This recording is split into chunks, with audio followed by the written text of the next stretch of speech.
अब सवाल उठता है कि ऑर्गेनाइजिंग क्या होता है। चलो समझते हैं ऑर्गेनाइजिंग क्या होता है। अगर मैं आपसे पूछूं कि वर्ड ऑर्गेनाइजिंग आपने कभी सुना है? हाँ कहाँ सुना सर, बोलते रहते थे। है?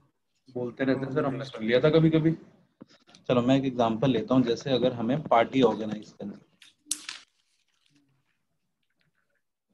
अब अगर हमें पार्टी ऑर्गेनाइज करनी है तो यहाँ पे ऑर्गेनाइजिंग यूज होगा। ठीक है। अब जैसे पार्टी ऑर्गेनाइज करनी है तो सबसे पहले हम क्या करेंगे, हम सारी एक्टिविटीज लिखेंगे। वो क्या होगी? एक्टिविटीज होंगी। हमें मेन्यू डिसाइड करना है, हमें वेन्यू डिसाइड करना है, हमें ग्रोसरीज हमें ग्रोसरीज अरेंज करनी है। हाँ जी बेटा, थोड़ा जोर से बोलो बेटा। एक्टिविटीज मतलब सर? एक्टिव बेटा, पार्टी ऑर्गेनाइज करनी है तो पार्टी ऑर्गेनाइज करने में काफ़ी सारी एक्टिविटीज होती है ना, जो हमें इन कंसिडरेशन रखनी होती है। जैसे मेन्यू डिसाइड करना, वेन्यू डिसाइड करना, ग्रोसरीज अरेंज करना। ठीक है। हमें एक डेकोर देखना पड़ेगा, हमें डीजे देखना पड़ेगा, हमें गेम्स सोचनी पड़ेंगी, हमें ड्रिंक्स के बारे में सोचना पड़ेगा, हमें इनविटेशन के बारे में सोचना पड़ेगा कि हमें किसे इनवाइट करना है नहीं करना है। और क्या क्या काम होता है पार्टी में जो हमें सोचना है।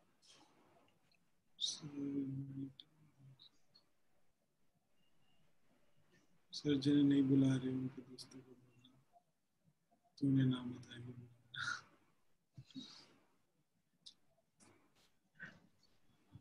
चलो ये सारी चीजें जो हमें सोचनी पड़ेंगी। ओके। तो हमने सबसे पहला काम क्या करा, हमने आइडेंटिफिकेशन ऑफ एक्टिविटीज करा।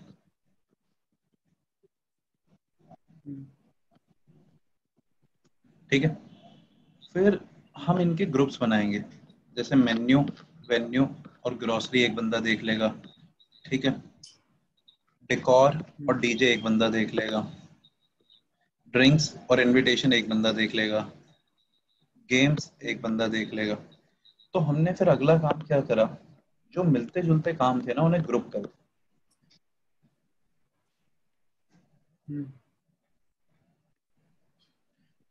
हमने करा grouping the job and departmentalisation. अब ऑर्गेनाइजेशन में ये डिपार्टमेंटलाइजेशन कैसे होता हम्म। है? जैसे देखो, अगर एक ऑर्गेनाइजेशन 4 प्रोडक्ट्स बना रही है, वो बना रही है वॉचेस, वो बना रही है वॉलेट्स, वो बना रही है टी शर्ट्स, वो बना रही है ग्लासेस। ठीक है। तो एक ग्रुपिंग का तरीका है कि डिपार्टमेंट बना दो, purchase department, production department, marketing department, sales, finance department. ठीक है। और एक तरीका है कि आप एक वॉचेस डिपार्टमेंट बना दो, एक वॉलेट डिपार्टमेंट बना दो, एक टी शर्ट डिपार्टमेंट बना दो और एक ग्लासेस डिपार्टमेंट बना दो। अगर आप डिपार्टमेंट बनाते हैं on the basis of function तो उसे कहते हैं फंक्शनल डिपार्टमेंटेशन।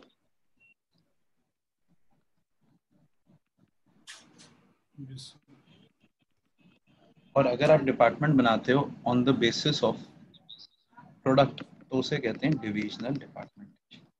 तो इस तरीके से आप डिपार्टमेंट्स बनाओगे।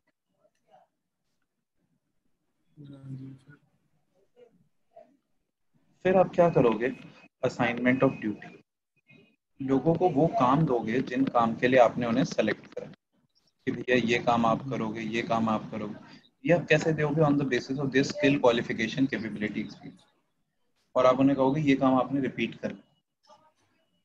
और फिर लास्ट में, अब ये आपने ड्यूटी दे दी भैया, डीजे का काम ए बंदा देखेगा, डेकोर का काम बी बंदा देखेगा, गेम्स का काम सी देखेगा, ये दोनों काम डी देखेंगे, ये भी ए देखेगा, ये ई देखेगा, ये बी देखेगा। ऐसे काम बांट दिया तो उनको अथॉरिटी दोगे काम करने के लिए। तो दैट इज एस्टैब्लिशिंग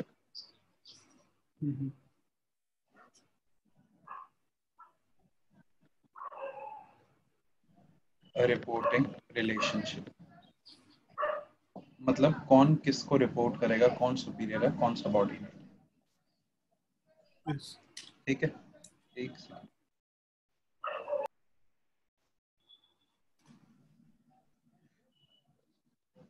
हाँ जी, तो आइडेंटिफिकेशन, डिपार्टमेंटेशन, एक second, grouping the job, departmentation, assignment और रिपोर्टिंग रिलेशनशिप। तो एक बच्चे ने इसका निमोनिक बनाया था, आई से इंदिरा, जी से गांधी और रॉकस्टार। ने कुछ और लिखा था, मैंने रॉकस्टार कर दिया तो वो अच्छा नहीं लगा। इंदिरा गांधी और रॉकस्टार, ये इसका निमोनिक। जरा हम देखते हैं एक बारी प्रोसेस।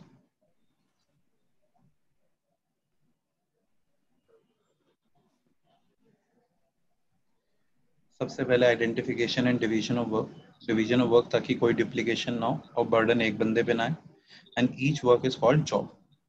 ठीक है, after dividing the work into similar jobs they are grouped in one department. वो फंक्शनल भी हो सकता है, वो डिविजनल भी हो सकता है। फंक्शनल क्या होता है? All the job related to similar function in one department. Example, all jobs of purchase in purchase department. ठीक है, all job related to sales and sale department. Divisional मतलब departmentation on the basis of product. फिर each individual is assigned duty matching to SQC, skill, qualification, capability, experience. फिर employees को duty दी जाती है through a document जिसे job description कहते हैं, और साथ में स्टैब्लिशिंग अ रिपोर्टिंग रिलेशनशिप। अब स्टैब्लिशिंग अ रिपोर्टिंग रिलेशनशिप का मतलब क्या हुआ कि अब हम इंडिविजुअल्स को अथॉरिटी दे रहे हैं, और जो हम इंडिविजुअल्स को अथॉरिटी दे रहे हैं ना, इससे डिसाइड होता है सुपीरियर सबऑर्डिनेट रिलेशनशिप। जिसके पास ज्यादा अथॉरिटी होती है वो बन जाता है सुपीरियर, जिसके पास कम अथॉरिटी होती है वो बन जाता है सबऑर्डिनेट। ठीक है, after receiving the duties they are given matching authority. Authority should be matching to responsibility. ज्यादा होगी तो मिसयूज होगी, कम होगी तो हो नहीं पाएगी। Distribution of authority also clarify reporting relationship की किसने किसको ऑर्डर दिया। ऑर्गेनाइजेशन स्ट्रक्चर, ऑर्गेनाइजेशन स्ट्रक्चर क्या होता है? It is the outcome of organising process. ये एक फ्रेमवर्क होता है जिसमें हम एक्चुअली ऑपरेट करते हैं। मतलब जो हमारी चेन ऑफ हायरार्की होती है, जो हमारा स्केलर चेन होता है, हम उसे ऑर्गेनाइजेशन स्ट्रक्चर कह सकते हैं। Span of management, span of management कहता है कि एक सुपीरियर के नीचे कितने सबऑर्डिनेट इफेक्टिवली मैनेज करे जा सकते हैं। जैसे अगर हम बात करें इस सुपीरियर की, तो इसके नीचे 2 वर्कर्स हैं, तो इसका स्पैन हो गया 2 वर्कर्स। इसका स्पैन हो गया 1 2 3 4 5, means he can manage 5 work. अब देखो, 2 टाइप की बिजनेस ऑर्गेनाइजेशन है यहाँ पे। इसके 2 वर्कर हैं इसके नीचे, फिर उसके नीचे 2 हैं। इसे हम कहते हैं नैरो स्पैन या फिर टॉल स्पैन, और इसे हम कहते हैं वाइड स्पैन, क्योंकि एक के नीचे 5 5 लोग काम कर। फिर आता है types of organisation structure. Organisation structure 2 तरीके के होते हैं। एक जहाँ पे फंक्शन के बेसिस पे बनते हैं, देखो यहाँ डिपार्टमेंट कैसे है, मार्केटिंग के बेसिस पे, प्रोडक्शन के बेसिस पे, finance, human resource, purchase, public relation. तो ये हो गया फंक्शनल। यहाँ पे डिपार्टमेंट कैसे हैं? प्रोडक्ट के बेसिस पे, periodicals, स्टेशनरी, मूवीज। तो ये हो गया डिविजनल।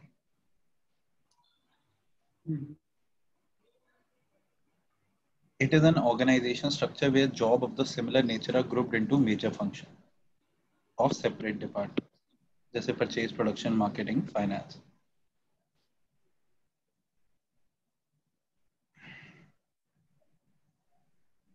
इसका एग्जांपल देख लो, पेपर में आता है। A truck manufacturing company is having registered office in Delhi. ठीक है, मैन्युफैक्चरिंग यूनिट इन गुड़गांव। तो इसे हम फंक्शनल कहेंगे कि हर एक चीज अलग अलग जगह पे, हर एक फंक्शन के हिसाब से डिपार्टमेंट बना है। इसके फायदे क्या होते हैं? स्पेशलाइजेशन, क्योंकि एक डिपार्टमेंट एक ही काम करता है, जैसे प्रोडक्शन वाला सिर्फ प्रोडक्शन करता है तो बार बार करके वो स्पेशलाइज हो जाएगा। कंट्रोल और कोऑर्डिनेशन आसान हो जाती है। क्यों? क्योंकि डिपार्टमेंट को जो है वो एक ही चीज पे ध्यान देना है, एक ही चीज को स्पेशलाइज कराना है। ओके। अच्छा, इंक्रीज इन प्रॉफिट। अब इंक्रीज इन प्रॉफिट तो हम इतना ज्यादा क्या कहते हैं अपना छोड़ देते हैं वाला पॉइंट। कॉस्ट रिडक्शन हो जाती है। अब कॉस्ट रिडक्शन क्यों होती है? क्योंकि देखो पूरे के पूरे ऑर्गेनाइजेशन की पूरी ऑर्गेनाइजेशन के लिए अगर जैसे प्रोडक्शन हो रही है या पैकेजिंग हो रही है, ठीक है, तो सारी की सारी पैकेजिंग कहाँ पे हो जाएगी? प्रोडक्शन डिपार्टमेंट में। डिविजनल में हर एक डिपार्टमेंट की अलग पैकेजिंग मशीन लेनी पड़ेगी। ट्रेनिंग बिकम ईजियर, क्योंकि एक जगह पे एक ही स्किल सीखना पड़ता है।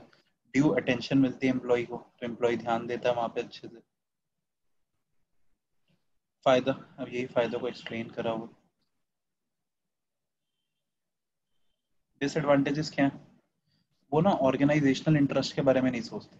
सेल्स सोचता है मैं कंपनी चला रहा हूँ। ठीक है, अब क्या होता है जैसे ऑर्गेनाइजेशन में परचेज डिपार्टमेंट है, प्रोडक्शन डिपार्टमेंट है, मार्केटिंग डिपार्टमेंट है, फाइनेंस डिपार्टमेंट। मार्केटिंग कहता है भैया कंपनी तो मैं चला रहा हूँ क्योंकि पैसा मैं कमा के देता हूँ। प्रोडक्शन कहता है भैया कंपनी मैं चला रहा हूँ, मैं अच्छा माल ला के बना के देता हूँ। परचेज कहता है मैं अच्छा रॉ मटेरियल ही ना दूँ तो प्रोडक्शन बनाएगा क्या। फाइनेंस कहता है पैसे तो मैं ही देता हूँ। तो इनके बीच में क्या हो जाता है, इनके बीच में लगता है कि ये ऑर्गेनाइजेशनल इंटरेस्ट का ध्यान नहीं देते, सिर्फ अपना ध्यान देते। पहली चीज। फिर इंटर डिपार्टमेंटल कॉन्फ्लिक्ट होने लग जाती हैं, आपस में ही लड़ने लग जाते हैं कई बार। ठीक है, अगर मान लो कभी लॉस हो गया, मार्केटिंग के पास गया, उसने कहा प्रोडक्शन की गलती थी, वो कह रहा परचेज की गलती थी, वो कह रहा फाइनेंस की गलती थी, वो कह रहा मार्केटिंग की गलती थी। ठीक है, कोऑर्डिनेशन में दिक्कत रहती है। सारे डिपार्टमेंट जब सही से काम करेंगे तभी हम ग्रो कर पाएंगे, वरना हम ग्रो नहीं कर पाएंगे। ठीक है, तो ये इनकी थोड़ी सी दिक्कतें हैं। ये सूटेबल कहाँ होती है? जहाँ पे हम कोई एक आधा प्रोडक्ट बना रहे होते हैं बट हम बहुत लार्ज स्केल में बना रहे होते हैं। देखो, डिविजनल स्ट्रक्चर क्या स्ट्रक्चर होता है? जहाँ पे जो डिपार्टमेंट्स बनते हैं, यहाँ पे डिपार्टमेंट्स बनते हैं on the basis of product. जैसे textile department, cement department, food product department, computer department. यहाँ पे ऐसे डिपार्टमेंट बनते हैं on the basis of product. ठीक है, जहाँ पे more than one type of product होता है ना, वहां पे हम डिविजनल स्ट्रक्चर को फॉलो करते हैं। ओके। सिंगल प्रोडक्ट में तो फंक्शनली लगेगा, जहाँ पे मोर देन वन प्रोडक्ट होंगे वहीं पे ये अप्लाई होता है। अब जैसे एग्जांपल दिया हुआ है, ये बोर्ड में आया था, V Guard limited is a leading company in the Kerala, जो इलेक्ट्रिकल, टेक्सटाइल्स, अम्यूजमेंट पार्क ये सब बना रही है। ठीक है, अब इसके different, each of this is having different department. Electrical के अलग अलग डिपार्टमेंट है, टेक्सटाइल के अलग अलग डिपार्टमेंट है, मार्केटिंग के अलग डिपार्टमेंट। अब ये सब चीजें इसलिए लिखा था ताकि बच्चों को एक्सक्यूज मी कंफ्यूज। सर, हाँ जी। सर एक सेकेंड। अब यहाँ पे उन्होंने ऊपर बता दिया कि बिजनेस डाइवर्सिफाइड है, इलेक्ट्रिकल्स, टेक्सटाइल, अम्यूजमेंट पार्क, और फिर कंफ्यूज करने के लिए बताया कि इनके अंदर डिफरेंट डिपार्टमेंट है। अरे भैया, हमारे लिए मेन बात ये थी कि इलेक्ट्रिकल का डिपार्टमेंट बनाया, टेक्सटाइल का डिपार्टमेंट बनाया, अम्यूजमेंट पार्क का डिपार्टमेंट बनाया। ठीक है, सो ये डिविजनल ऑर्गेनाइजेशनल स्ट्रक्चर, ये बोर्ड में आई थी स्टडी, इंपॉर्टेंट केस स्टडी। अब देखो एडवांटेजेस क्या है। अब यहाँ पे हर प्रोडक्ट का एक डिपार्टमेंट बनता है, तो यहाँ पे प्रोडक्ट स्पेशलाइजेशन आती है, क्योंकि पूरा का पूरा एक डिपार्टमेंट फोकस किस पे कर रहा है? एक सिंगल प्रोडक्ट। यहाँ पे कोऑर्डिनेशन आसान होती है, क्यों? क्योंकि एक डिपार्टमेंट को दूसरे डिपार्टमेंट से बात करने की जरूरत ही नहीं। Help in fixation of responsibility. देखो एक बात बताओ, अगर स्टेशनरी में लॉस होगा तो स्टेशनरी ये तो नहीं कह सकता मूवीज की वजह से हमारे यहाँ पे लॉस हो गया, पिक्चरें ज्यादा आ गई तो लोग पिक्चरों में लग गए तो हमारी स्टेशनरी नहीं खरीदी। ये बोलेगा तो मैनेजिंग डायरेक्टर कान की थप्पड़ नहीं बजाएगा उसके, क्या बकवास कर रहे हो। यहाँ पे स्टेशनरी का लॉस का रिस्पॉन्सिबल स्टेशनरी है, मूवी के लॉस वाला का रिस्पॉन्सिबल मूवी है, बुक के लॉस वाले का रिस्पॉन्सिबल बुक वाला। It promotes flexibility and initiative, क्योंकि एक जगह का एम्प्लॉय दूसरी जगह जा सकता है, क्योंकि जो काम वो इधर करता था वही काम वो उधर कर देगा। नुकसान क्या है? कॉन्फ्लिक्ट में arise among the different divisions. ठीक है, कॉन्फ्लिक्ट्स क्यों हो जाती हैं? रिसोर्सेज के एलोकेट करने में, हमें ज्यादा रिसोर्सेज दो, हमें ज्यादा रिसोर्सेज दो। डुप्लीकेशन के चांसेस हैं, जैसे कि हर जगह हमें पैकिंग मशीन लेनी पड़ेगी, स्टेशनरी के लिए अलग पैकिंग मशीन, बुक के लिए अलग पैकिंग मशीन, सीडीज के लिए अलग पैकिंग मशीन। पहले एक ही पैकिंग मशीन में काम हो जा रहा था, और कंपनी सिर्फ अपना सोचती है, मतलब वो डिपार्टमेंट सिर्फ अपना सोचता है। और पता है कोलगेट और पेप्सोडेंट बहुत बड़े कॉम्पिटिटर हैं, ये बात पता है तुम्हें? Yes sir. दोनों एक ही हाँ कंपनी सर, का क्योंकि पार्ट है। दोनों वो दोनों एक ही कंपनी का कंपनी। पार्ट है, हिंदुस्तान यूनिलीवर। पर आपस में लड़ते रहते हैं, सेल्फिश एटीट्यूड, समझे? सर क्योंकि प्रोडक्ट सेम है इसलिए। हाँ, पर कंपनी में आपस में ही लड़ाई हो रही है ना। अब देखो जी, अगला टॉपिक जो हम करने जा रहे हैं, that is delegation of authority. Delegation of authority, delegation yes. Of authority करने के लिए मैं आपको एक ट्रू स्टोरी और एक ट्रू एग्जांपल बताता हूँ। ये एग्जांपल है मिस्टर भल्ला एंड कंपनी का। मिस्टर भल्ला एंड कंपनी में बॉस थे mister Bhalla, a great person. उनके नीचे वर्क करते थे गौरव जी, हितेश जी, नितिन जी। 3 इंटर्न्स थे, I1, I2, I3।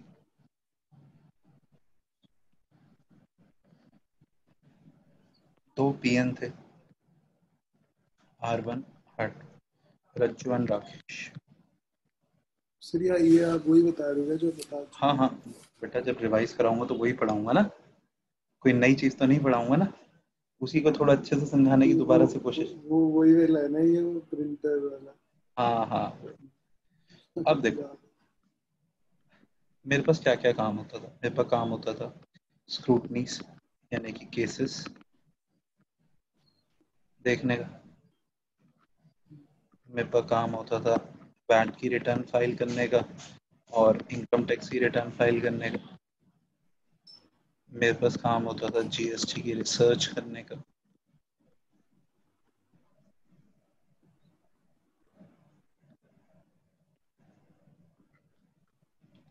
मेरे पास काम होता था अपने नोट्स का काम करने का, और last photo copy and print out. एक सीए को ना फोटो कॉपी और प्रिंट आउट का काम भी बहुत करना पड़ता है। जैसे अपील जाती है तो 16 कॉपी बनती है। अब एक अपील अगर 80 पेज की है तो उसकी 16 कॉपियां बनी। अब इतने सारे काम और एक नन्ही सी जान कैसे करे भैया? ये photo copy machine,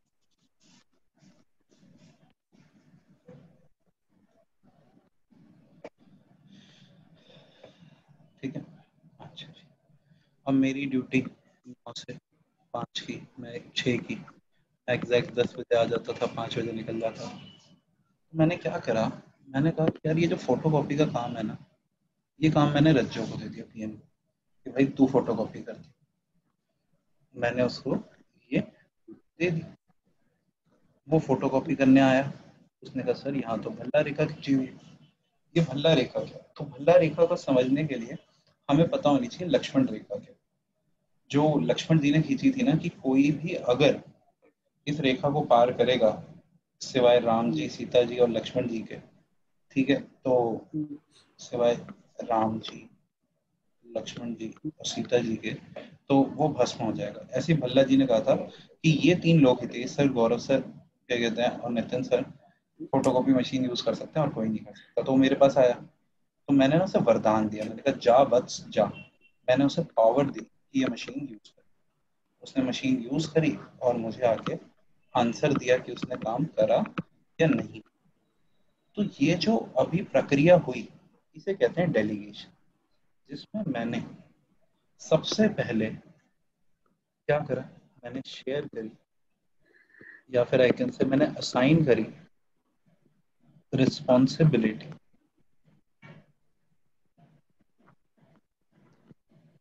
to subordinate.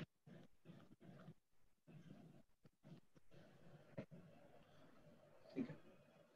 अब मैंने रिस्पॉन्सिबिलिटी शेयर करी, तो फिर उसके बाद मैंने उन्हें दी मैचिंग अथॉरिटी। मैंने उसको अथॉरिटी दी, पावर दी कि भैया मशीन यूज कर ली। और फिर एक सेकेंड,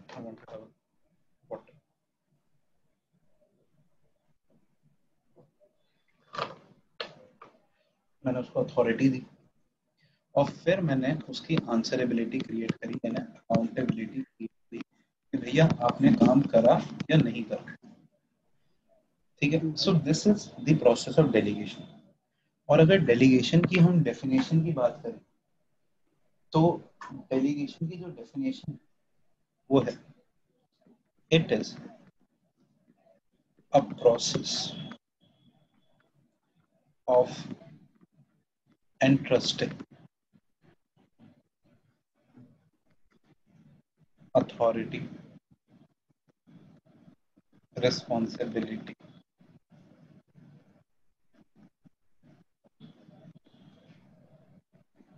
to the subordinate। ये एक प्रोसेस है जिसमें हम सबॉर्डिनेट को अथॉरिटी एंड रिस्पॉन्सिबिलिटी देते हैं and creating accountability on subordinate who has been entrusted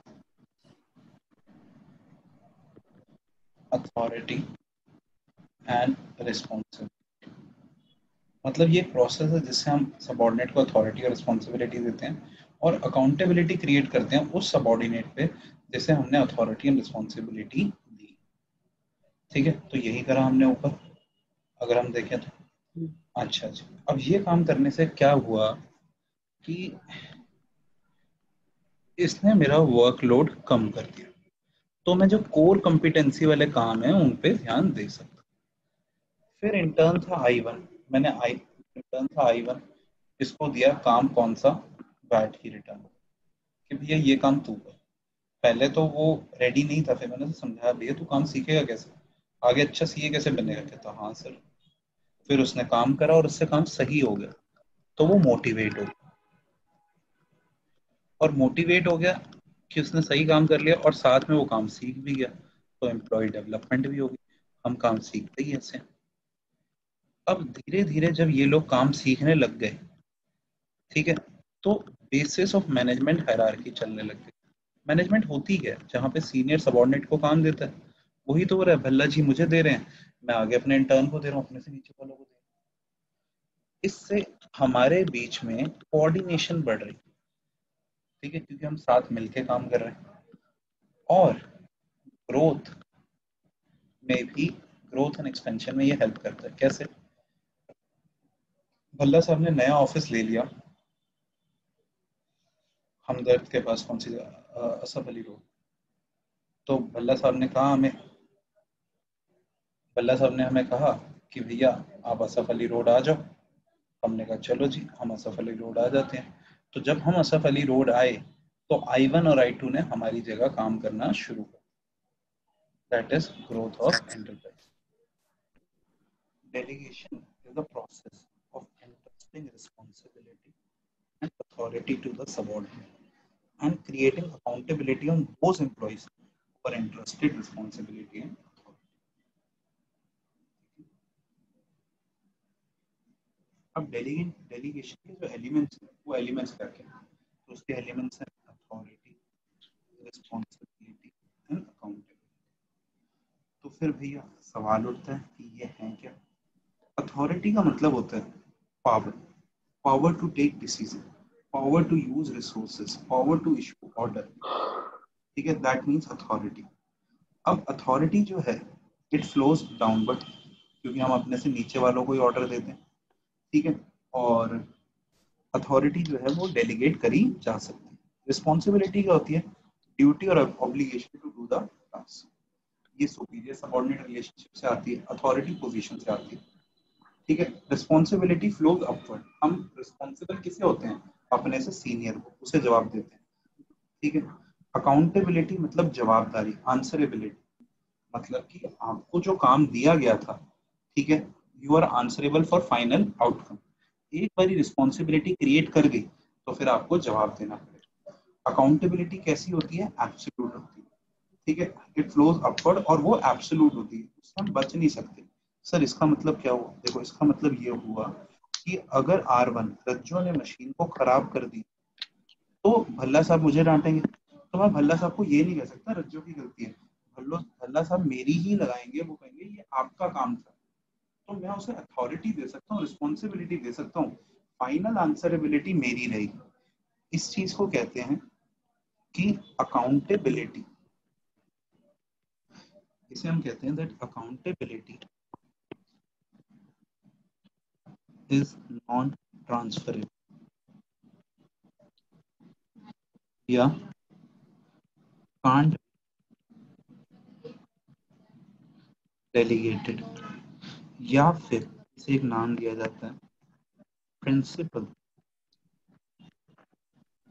of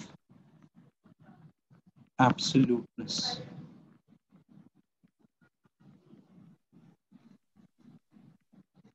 principle of absoluteness of accountability. ठीक है, principle of absoluteness of accountability मतलब अकाउंटेबिलिटी एक एब्डिकेशन का प्रोसेस नहीं है। Like you delegated the work to someone else and now you are free. You still remain accountable after delegating the work to other. आप काम किसी और को देके बच के नहीं भाग सकते. You will remain responsible for your responsibility. ठीक है? This is explained here.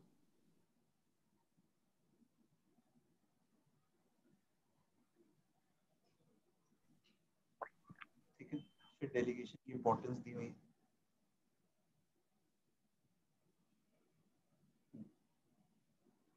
Effective management हो जाती है, काम बढ़ जाता है, सुपीरियर सबऑर्डिनेट को ऑर्डर देता है, उससे काम होता है, एम्प्लॉय मोटिवेट होता है, जैसे इंटर्न मोटिवेट हो गया था, इंटर्न की डेवलपमेंट हो गई थी, एक्सपेंशन करना, जब हमने असफ अली रोड पे नया ऑफिस इंस्टीट्यूट खोल लिया, ऑफिस खोल लिया, बेटर कोऑर्डिनेशन हो जाती है क्योंकि सारे सेंट्रलाइजेशन एंड डिसेंट्रलाइजेशन.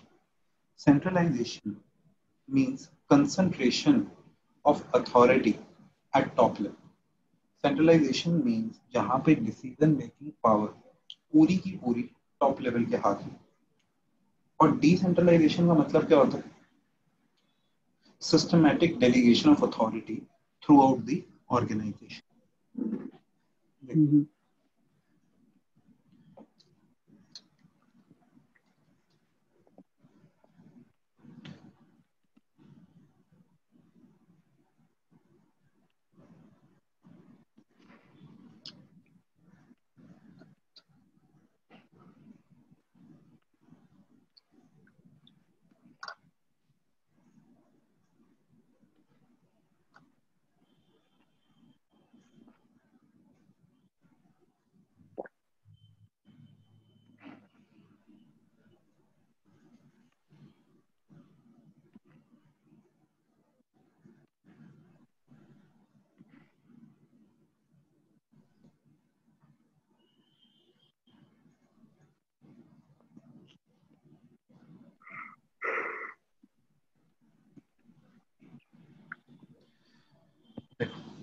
जैसे ये टॉप लेवल है, ये हमारा मिडिल लेवल है, और ये हमारा लोअर लेवल.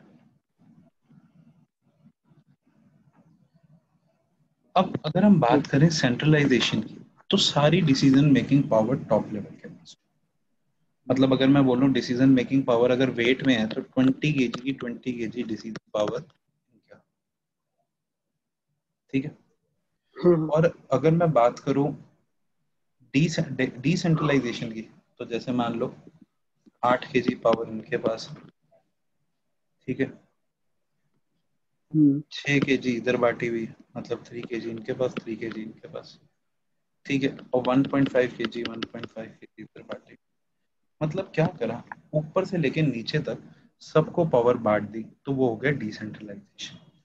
अब सेंट्रलाइजेशन, डिसेंट्रलाइजेशन एंड डेलीगेशन, इनके बीच में केस स्टडीज बहुत आती है, तो हमें इन्हें थोड़ा ध्यान से पढ़ना पड़ता है. Centralisation refers to concentration of authority at top level. An organization is centralized when decision making authority is in the hand of top level. अगर सारी decision making power top level के पास है तो वो सेंट्रलाइजेशन है. Decentralization refers to systematic delegation of authority throughout all the levels of management in all the departments. ऊपर से लेके नीचे तक जब सब में अथॉरिटी बढ़ जाती है तो उस चीज को हम कहते हैं decentralisation.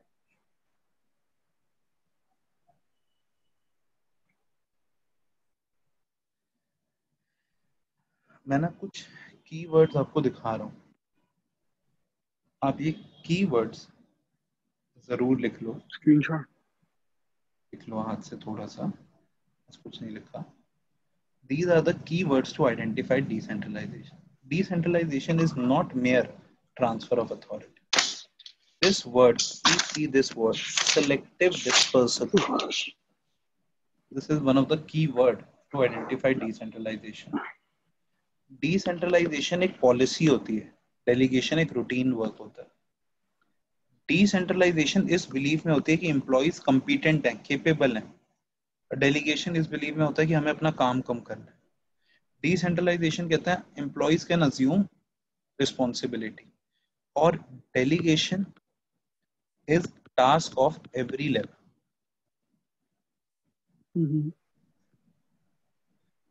Decentralisation is task of top level. जैसे एक ऑर्गेनाइजेशन में जैसे सबसे ऊपर board of director, board of director के नीचे मैनेजिंग डायरेक्टर है, मैनेजिंग डायरेक्टर के नीचे होल टाइम डायरेक्टर है, उसके नीचे कंपनी का वाइस प्रेसिडेंट है, उसके नीचे कंपनी का जनरल मैनेजर है, उसके नीचे प्रोडक्शन मैनेजर है, प्रोडक्शन हेड है, उसके नीचे प्रोडक्शन मैनेजर है, प्रोडक्शन मैनेजर के नीचे सुपरवाइजर। ओके, अब जब board of director managing director को ऑर्डर देता है तो इसे कहते हैं delegation. Managing director whole time director को ऑर्डर देता है, इसे हम कहते हैं delegation. Whole time director vice president को ऑर्डर देता है, इसे हम कहते हैं delegation. Vice president general manager को ऑर्डर देता है, इसे हम कहते हैं डेलीगेशन। डेलीगेशन, डेलीगेशन, डेलीगेशन, ठीक है। बट अगर बोर्ड ऑफ डायरेक्टर ऊपर से लेकर नीचे तक सबको ऑर्डर दे दे, सबकी अथॉरिटी डिसाइड कर दे, सबकी रिस्पॉन्सिबिलिटी डिसाइड कर दे, सबकी अकाउंटेबिलिटी डिसाइड कर दे, तो उसे कहते हैं डिसेंट्रलाइजेशन। मतलब क्या हुआ कि continuous delegation, continuous delegation throughout the organization from top to bottom is known as decentralization. So decentralization is extension of delegation. If delegation is multiplication into two, क्योंकि दो जनों में बीच में बात हो रही है ना, board of director managing director, फिर इन दो जनों में, फिर इन दो जनों में। डिसेंट्रलाइजेशन क्या होती है, बोर्ड ऑफ डायरेक्टर सबसे बात कर लेते हैं, तो decentralisation means multiplication into many. अब यहां से हम क्या सीखते हैं कि अगर डिसेंट्रलाइजेशन डेलीगेशन का एक्सटेंशन है तो जो बेनिफिट हमें डेलीगेशन से मिल रहे थे वही सारे बेनिफिट हमें डिसेंट्रलाइजेशन से भी मिल जाएंगे। क्या फायदा है, develop initiative among subordinate, means it motivates subordinate. अब यहाँ पे एक न्यू पॉइंट आ जाता है, क्विक डिसीजन मेकिंग। अब ये क्विक डिसीजन मेकिंग कैसे आता है, क्योंकि डेलीगेशन के अंदर क्या होता था, सबऑर्डिनेट को सुपीरियर से बार बार कई चीजों की परमिशन लेनी पड़ती थी, बट डिसेंट्रलाइजेशन में उसे खुली अथॉरिटी दे दी, so he is not required to ask again and again to the supervisor, तो डिसीजन मेकिंग फास्ट हो जाती है। रिलीफ टू टॉप मैनेजमेंट, ये बेसिकली वही पॉइंट है, reduce the workload of manager, facilitates growth, वही expansion and growth. Democratic system, क्यों, क्योंकि काम बढ़ रहा है, मिलजुल के काम हो रहा है। और बेटर कंट्रोल, ये न्यू पॉइंट है। कैसे, पहले क्या था, डेलीगेशन में अगर रज्जू गलती करता, मशीन खराब कर देता तो मेरी लगती, बट अब रज्जू अगर गलती करेगा तो रज्जू की ही लगेगी। तो इस केस में वो मशीन की टुवर्ड्स ज्यादा रिस्पॉन्सिबल रहेगी, क्योंकि उसे पता है उसकी गलती पे वो रिस्पॉन्सिबल ठहराया जाएगा, ना कि मैं।